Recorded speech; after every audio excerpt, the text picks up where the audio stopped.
Hi and welcome to my Honda CB750 custom restoration. So this is part one, and well, I just sort of took the cover off, sprayed some WD-40 on it. It's been parked up since October 2007, and then it only drove about 13 miles in 2007, and it's been stood up ever since under cover.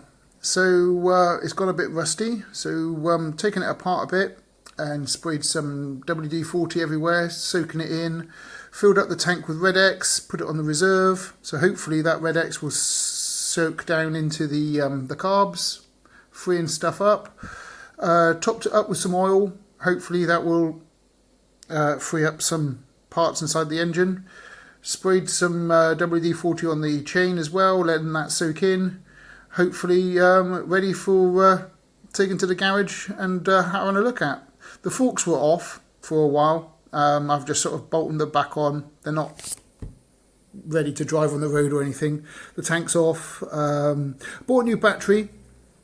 That's on trickle charge at the moment. So when we go up to the garage, it's all ready to go.